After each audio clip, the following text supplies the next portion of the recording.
नमस्कार, Shri Sai cable TV नेटवर्कच्या S7 news मध्ये मी दिनकर राऊत आपलं स्वागत करतो। आज मंगळवार आम्ही घेऊन आलो आहोत आपल्या परिसरातील दिवसभराच्या घडामोडी। तर सुरुवात करूयात आजच्या ठळक बातम्यांनी। प्रजासत्ताक दिनी कागदी व प्लास्टिक राष्ट्रध्वजाचा वापर करू नका, किल्ले धारूरच्या शिवभक्त प्रतिष्ठानचे आवाहन। कृषी उत्पन्न बाजार समितीत रमेशराव आडसकर यांचा भव्य सत्कार। धारूर शहरात नगर परिषदेची स्वच्छता रॅली। साळेगाव इथं गुड मॉर्निंग पथकाची भल्या पहाटे हजेरी, उघड्यावर शौचालयात जाणाऱ्याची उडाली तारांबळ। धारूरच्या गजानन दुबे यांनी केली पायी तिरुपती बालाजीची वारी, रोटरी व युथ क्लबने केला सत्कार।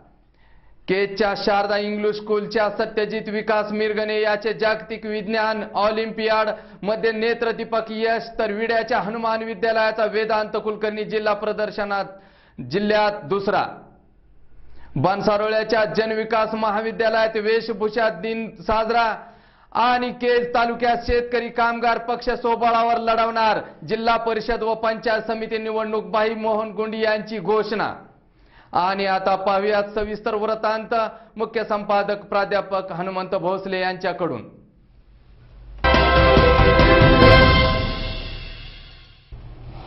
नमस्कार, मी हनुमंत भोसले। आपण पाहतात आपले शहर व परिसरातील ताज्या घडामोडी S7 न्यूज मध्ये। चला तर घेऊयात आजच्या ठळक बातम्यांचा सविस्तर आढावा। आजची पहिली बातमी आहे प्रजासत्ताक दिनाबद्दल।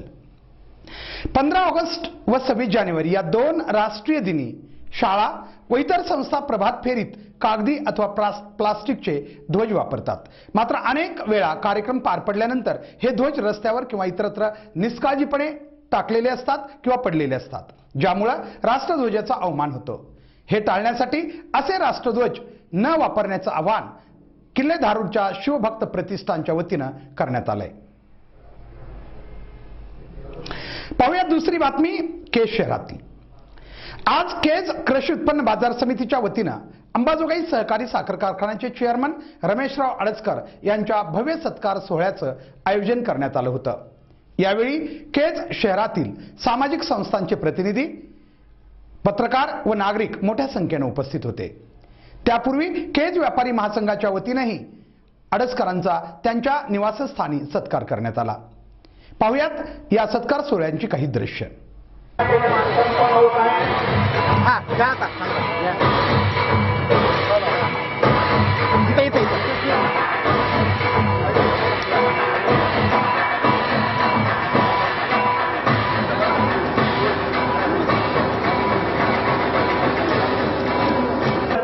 साखर यांचा सत्कार कृषी उत्पन्न बाजार समितीचे उपसभापती लालसाहेब यांना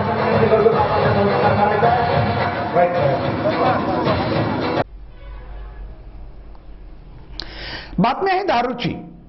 धारूर इथं आज नगर परिषदेच्या वतीनं स्वच्छता रॅलीचं आयोजन करण्यात आलं होतं। नगर परिषदेपासून या रॅलीला सुरुवात झाली। यामध्ये अनेक सामाजिक संस्थांचे प्रतिनिधी, पत्रकार व नागरिक मोठ्या संख्येनं सहभागी झाले होते। आता पाहूयात बातमी केज तालुक्यातील साळेगावची। सध्या स्वच्छता अभियानांतर्गत जिल्हा परिषद व पंचायत समितीच्या वतीनं केज तालुक्यातील गावामध्ये हागणदारी मुक्त गाव अभियान जोरात सुरू आहे। मंगळवारी पहाटे गुड मॉर्निंग पथक भल्या पहाटेच साळेगाव इथं धडकलं आणि या ठिकाणी उघड्यावर शौचालयात जाणाऱ्या अनेक नागरिकांवर कारवाई करत व गांधीगिरी करत गुलाब पुष्प देण्यात आली। त्यांना स्वच्छतेचं महत्त्वही सांगण्यात आलं। धारूर येथील गजानन दुबे यांनी नुकताच 1000 किमीचा प्रवास करत तिरुपती बालाजीची वारी केली। याबद्दल त्यांचा नुकताच येथील रोटरी क्लब व युथ क्लबच्या वतीनं सत्कार करण्यात आला। पुढील बातमी आहे केजच्या शारदा इंग्लिश स्कूलची। केजच्या इंग्लिश स्कूलचा सत्यजित विकास मिरगणे याने जागतिक विज्ञान व गणित ऑलिम्पियाडमध्ये नेत्रदीपक यश मिळवलं आहे। त्यानं जागतिक क्रमवारीत 4447 व स्थान मिळवलंय। तर केज तालुक्यातील विडा गावच्या वेदांत सतीशराव कुलकर्णी यानेही बीड जिल्हा स्तरीय विज्ञान प्रदर्शनात टाकाऊ प्लास्टर पासून खत बनवण्याचा प्रोजेक्ट सादर करून जिल्ह्यात दुसरा क्रमांक मिळवलाय। पाहुयात या दोन्ही विद्यार्थ्यांसोबत S7 न्यूजचा हा संवाद। केजच्या शैक्षणिक गुणवत्तेचा विकास दिवसेंदिवस वाढत चाललेला आहे आणि आमची मुलं आता राज्य आणि देश आणि जागतिक पातळीवर आपलं स्थान निश्चित करू लागलेली आहेत. अशीच एक आपण छोटीशी मुलाखत आज घेतोय. छोटासा सत्यजित विकास मिरगणे हा विद्यार्थी शारदा इंग्लिश स्कूलचा विद्यार्थी आहे आणि यानं जागतिक विज्ञान ऑलिम्पियाड आणि जागतिक गणित ऑलिम्पियाड या दोन्हीमध्ये भाग घेतला होता, ज्यामध्ये तो जागतिक गणित ऑलिम्पियाडमध्ये आपल्या शाळेतून पहिला आलाय. तर विज्ञान ऑलिम्पियाडमध्ये तो शाळेतून तिसरा आहे आणि एकूण त्याची रँक हे जागतिक क्रमवारीमध्ये 4847वी आहे. म्हणजे ही खूपच चांगली अशी रँक त्यानं मिळवली. सत्यजित, तुझं S7 न्यूजच्या या स्टुडिओमध्ये स्वागत. तू या दोन्ही ऑलिम्पियाडमध्ये सहभागी झाला होतास, तर हे यश तू कसं मिळवलंस, काय वाटतं तुला? मला माझ्या शाळेतल्या शिक्षकांनी चांगलं मार्गदर्शन केलं व मी ही परीक्षा इझी गोईंगमध्ये दिली व ह्या परीक्षेत मी जेवढे मार्क मिळवले आहेत त्यापेक्षा जास्त मी दुसऱ्या परीक्षेत मार्क मिळवेन.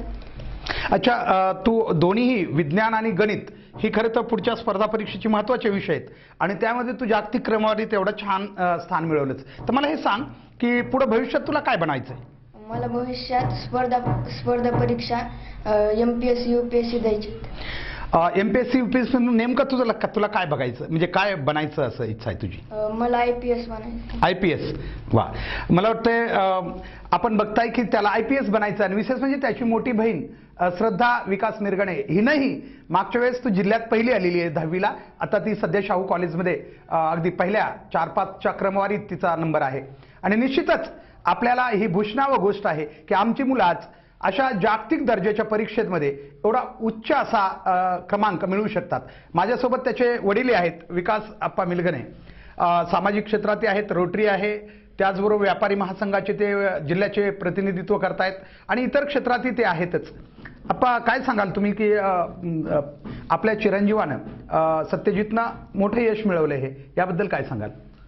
सर, प्रथम तर मी सत्यजितचं अभिनंदन करतो की सत्यजितनं फार चांगले असे मार्क सायन्स ऑलिम्पियाडमध्ये आणि मॅथमॅटिक्समध्ये सायन्समध्ये मिळवलेले आहेत आणि तो तसा मुळातच फार हुशार आहे आणि शारदा इंग्लिश स्कूलचा पूर्ण स्टाफ आणि तिकडच्या टीचर्सनी त्याची जी तयारी करून घेतली त्याबद्दल मी शारदा इंग्लिश स्कूलचा सर्व स्टाफ आणि अडसकर साहेबांचा आभारी आहे की एवढं चांगलं स्कूल आपल्या भागात त्यांनी उघडलं आणि माझ्या मुलाला तिथं CBSE पॅटर्नमध्ये शिक्षण घेण्याचं आम्हाला भाग्य लाभलं आणि आमचा मुलगा आज फार चांगले मार्क घेतोय आणि भविष्यामध्ये तो नक्कीच IAS IPS असा होण्याची मला पूर्ण खात्री आहे.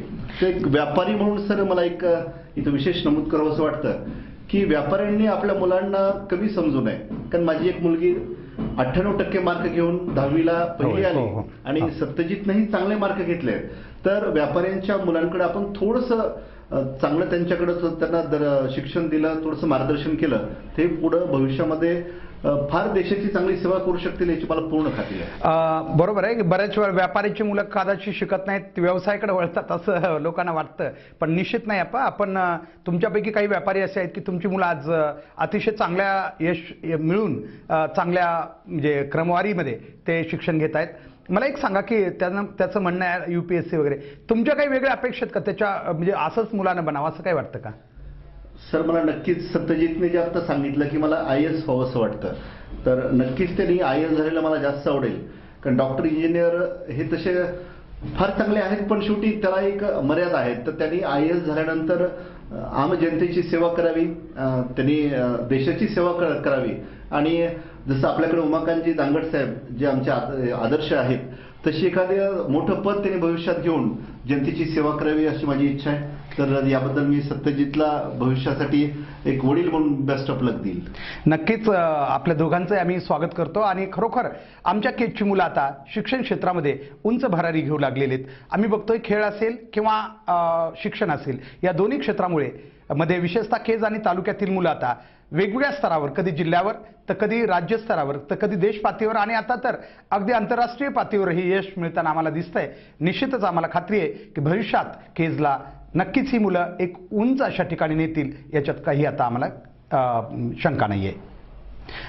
आपण दोघंही आमच्या S7 स्टुडिओमध्ये आलात त्याबद्दल दोघांचंही या ठिकाणी आम्ही विशेष धन्यवाद देतो आणि दोघांचंही या ठिकाणी आभार व्यक्त करतो. धन्यवाद.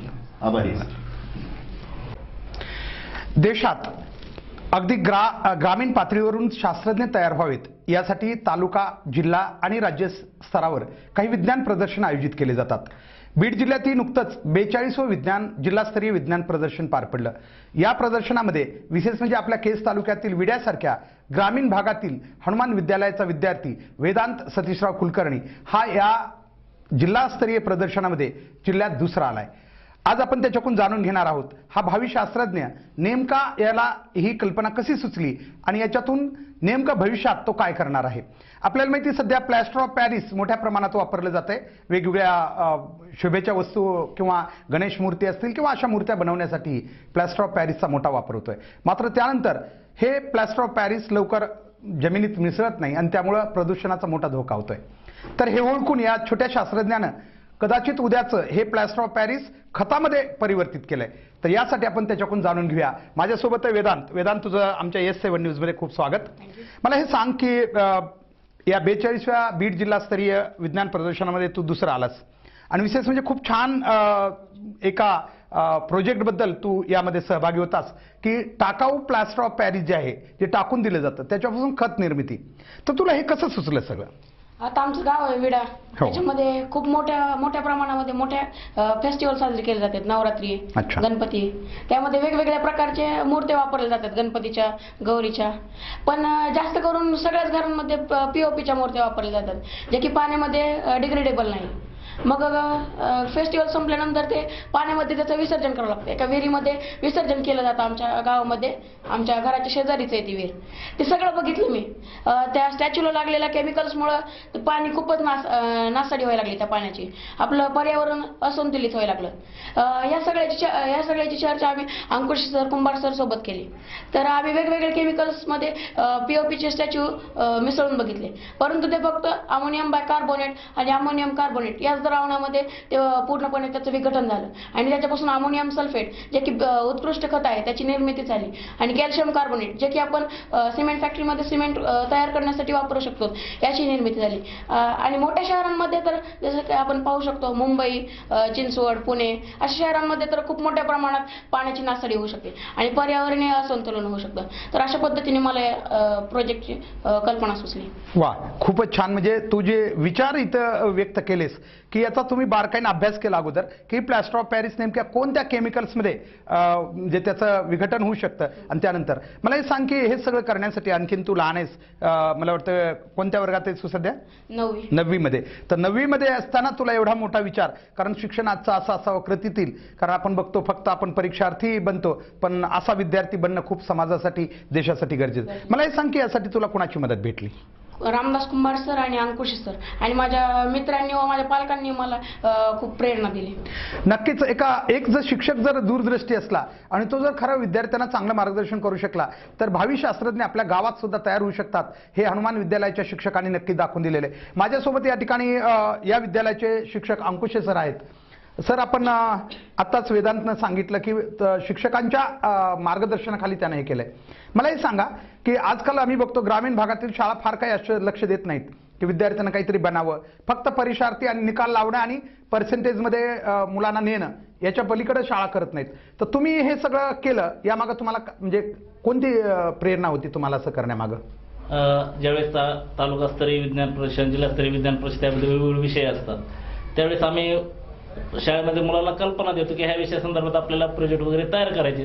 त्याने आम्हाला असं सांगितलं की असं याच्या विदेश आपण प्लास्टर ऑफ पॅरिसचे जे काही मूर्त्या आहेत मोठ्या प्रमाणावर विशेषतः गणपती उत्सर्जन अशा या ठिकाणी वापरले जातात आणि त्यातून ज्यावेळेस विसर्जन त्या पाण्यात टाकलं त्यामुळे पाण्याचं आणि मातीचं प्रदूषण मोठ्या प्रमाणावर होत आहे. मग हे जर आपल्याला टाळायचं असेल तर मग याला आपल्याला काय करता येईल, मग याच्यावर आम्ही विचार केला आणि विचार करून मग हे जर डिग्रेडेबल कशात करता येईल आपल्याला, तर आम्ही सोडियम बायकार्बोनेट आणि सोडियम कार्बोनेटचं डिग्रेडेबल होतंय आणि त्यापासून अमोनियम सल्फेट आणि कॅल्शियम कार्बोनेट तयार होतंय. त्याचा परत आपण वापर करू शकतो. त्याचबरोबर जे काही या ठिकाणी कॅल्शियम कार्बोनेट तयार होते त्यापासून खडू असेल, सिमेंट फॅक्टरी असेल याच्यामध्ये आपण याचा पुनर्वापर करतो जेणेकरून आपल्याला पर्यावरणाचं संतुलन राखता येऊ शकतो. अच्छा, खूप छान. नक्कीच तुम्ही शिक्षकांनी असे विद्यार्थी जर घडवले तर भारत देश पुढे जायला म्हणजे नक्कीच फार मोठी मदत होईल.